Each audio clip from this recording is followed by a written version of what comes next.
Hello everyone, and finally today I'm starting my project to restore this Akai GX-93 in a silver color. So I will remove and service tape transports, and then we will go from there to see what works, what doesn't, and I believe these buttons would need to be deoxidized, and let's see how it will perform. See you soon. Hello everyone, and here I'm continue. And belts are even still running after all those years. What I mentioned is that the problem with position port. So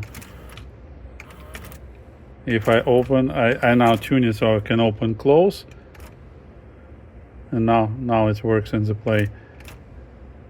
But it was just continue running motor because port was not properly indicating position, which is actually means a resistance. It just worked out and it started to work, as you may see. Fast forward, rewind, play back. Now almost work, and this motor don't engage, and it was just humming all the time because it was not able to get into the position. So let me remove the tape transport, clean it up, replace rubber parts, install it back, and as you may see, this looks to be the first out of the series where we can just pull out connectors and remove this tape transport from here. I hope so. I may be wrong. Here is the playback amplifier and playback connector, so there is somewhere there's a record connector underneath this board. So let me pull it out and let's see. And hello back everyone. So this tape transport give me some headache. All parts has been like lubricant dried up and everything was rolling really badly, so I had to clean up the port, position port. I had to lubricate the command gear and all parts which gets in contact with the command gear. I had to lubricate all front parts. I found the parts of the tape transport inside the deck, so the previous disassembly was pretty bad. So I had to align everything. I even aligned the head, so even height of the head like was really bad and screwed. Now it is perfect, and the levels are good, and the sound is beautiful, and it's factory tape, and it's one of the best I checked, so it should play with Dolby pretty nice, and I hear almost no difference on the high frequencies. Here it's a little bit overshoot with high frequencies, but with Dolby B it plays really perfect. So heads are in a really good shape. Now I had to lock the head position after tuning. I'll measure the rest of the params, and it should be good to go. So you see, it's fast forwards, rewinds really well. There's no problem at all. I had to replace idler. I had to replace both belts because I've been covered with mold. It was sitting somewhere, you can probably, it's not very good place, and at least probably not at the place where it's dry. All right, so but it has no rust. That's a good deck from this perspective. So it's not from the ocean areas of Japan, so it came somewhere from inside. All right, again plays really well, lots of high frequencies even with Dolby on, and I didn't tune anything yet. All right, and it plays right away. So it took me 2 hours. I had to disassemble a couple times to fix different issues with this tape transport, but I did it already multiple times with other decks, so you just can take a look. All right, so next I will finalize tuning and do check the frequency response. Let me connect my audio interface and let's see what we can get from this deck. See you soon. Well guys, and here I meet next challenge. So if I play tape, I have both channels. If I play source, I have just right channel. And that's where like access is not convenient. Even comparing to GX9, this bottom cover is technically the main chassis. Even like power transformer is screwed to it and all parts, so technically I need to remove this board and then like check this board and like fix the issues whenever it's happening there. I checked all switches and I don't think there is some problem with the switches, maybe connectors, but I would need to find it. All right, so see you. Okay, I continue checking and I see that it also don't authorize. So that's the older recording. It just reduced high frequencies a little bit comparing to the playback, but levels remain the same. So some problem I believe with the power, because bias generator and record amplifier doesn't work. So that's where I will continue to looking. I start from the fuses and check the power supply on the boards, and then we'll go from there. See you soon. And here guys, I'm continuing my research. I had to disassemble like almost full, and I see like couple design points. So you see this is the output level port for headphones, and this switch I just was measuring with ohmmeter, and the bottom, like far parts, has intermittent contact, so I will have to desolder all the switches from this board and disassemble and clean them up. I hope this will help with the missing left channel, because sound goes over these mechanical switches here when we switch in Dolby on or off. All right, but there is still problem with bias generator, and I have suspicion about this orange guy. So it's I have this one 4700 picofarad. Yeah, I will replace it and let's see if it will start working. All right, a little bit more work than expected. There is a Dolby chips. This is playback amp. You see, in this version they already don't have frequency response correction, just the level pots.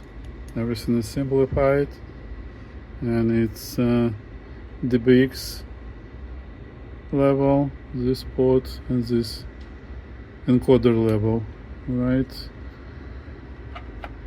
And here is a chrome metal bias, and here is between channel, left right channel, and that's it. All right, see you soon. And here guys, I'm working on switches, and you may see how badly those oxidized. So in this deck, cleaning the switch is a must. However, this miniature switches like always a headache to clean.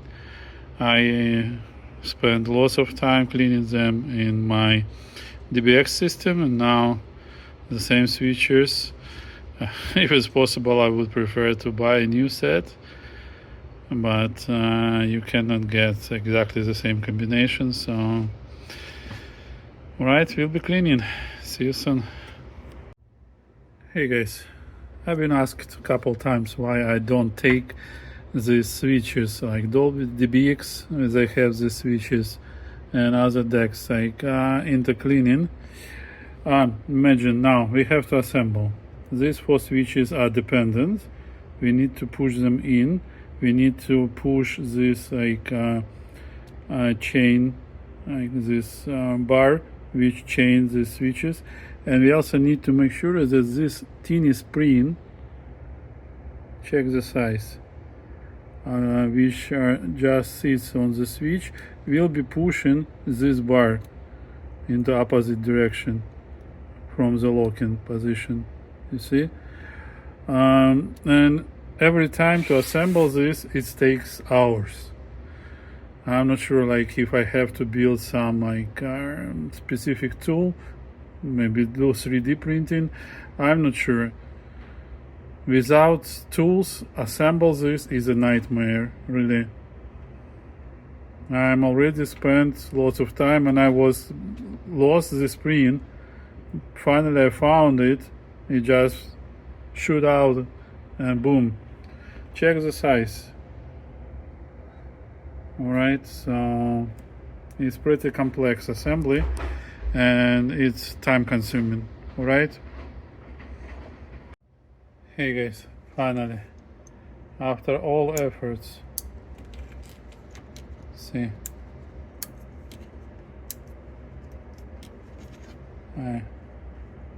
still not always.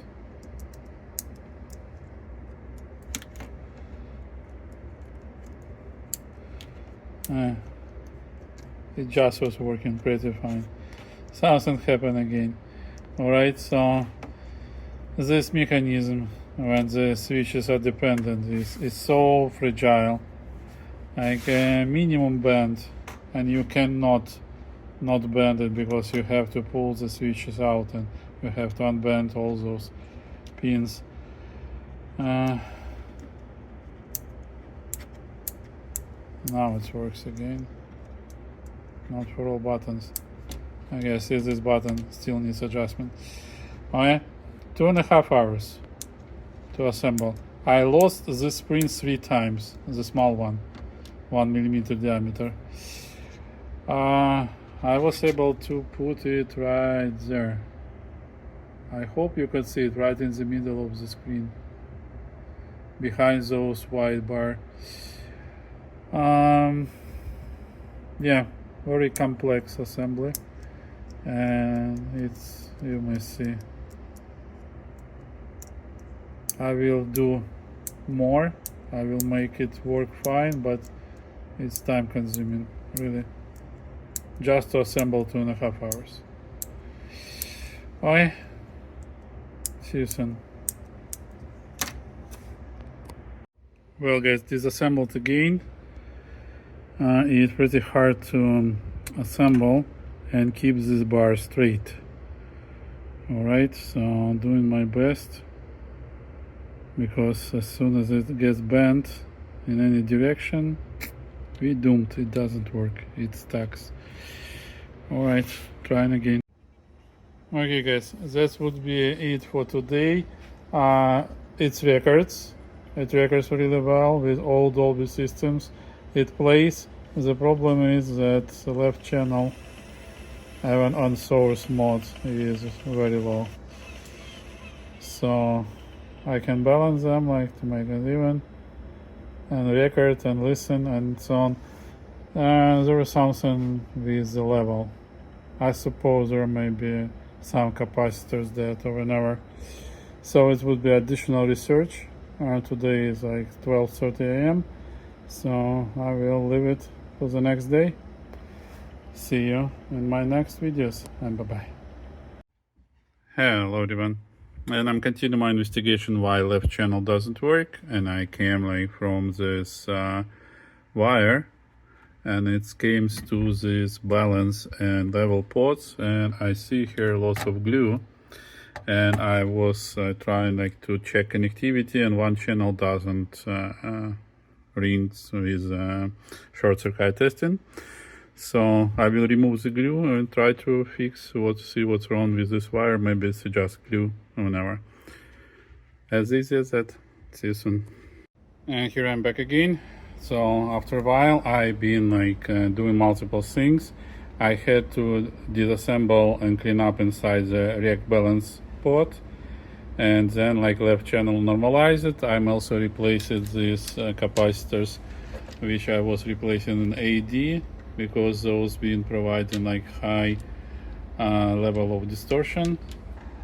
Now I'm recording and playing really well. So between type 1, between 1 kilohertz and 10 kilohertz and 15 kilohertz and 20 kilohertz. There is no difference. Records in phase. Yeah, it's just inconsistency of the tape, but the deck itself records like Nakamichi, 1-to-1 on -20 level through the whole range, and it's terrific. And this tape is used very like used many times. All right, really great results. Complete in tuning. Like really, I need to tune also the BX and recording for chrome metal tapes, and that would be it. Really great deck. See you soon. And here would be the last part for this video. So this deck come up really well. It plays, records, fast forward, rewinds, all Dolby types including DBX work pretty well. Really nice deck. Enjoying how it sounds. A little bit tricky to restore, but it deserves to be restored. Thank you. See you in my next parts. Subscribe to my channel and let's restore these guys together. Bye bye.